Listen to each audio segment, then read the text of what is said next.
அரசியல் தலைவரான பிறகு நீங்கள் மாதந்தோறும் ஒரு கூட்டம், இந்த கூட்டம் இந்த மாதத்தோடு முடிஞ்சிடுச்சு, கொஞ்சம் அட்வான்ஸ்டாக வச்சுதான் நினைக்கிறேன், செயற்குழு கூட்டம், அவ்வளோதான்.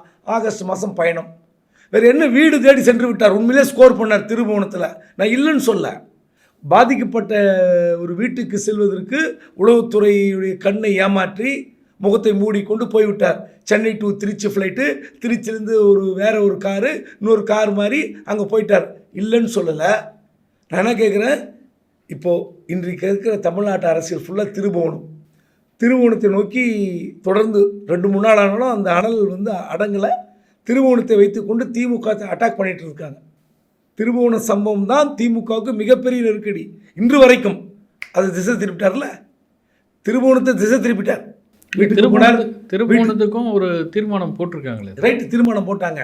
இந்த மாதிரி விஷயங்கள் நான் இல்லைன்னு சொல்ல.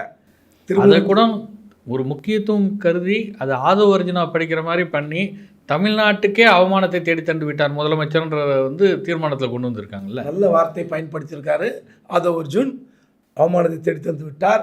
இதுக்கெல்லாம் ஒரு பாடம் போகட்டணும் எல்லாம் சொல்லியிருக்கீங்க, ரைட்டு. நான் என்ன கேட்குறேன், இந்த கூட்டணி விவகாரத்தை இந்த செயற்குழு கூட்டத்தில் ஏன் அறிவிக்கணும்?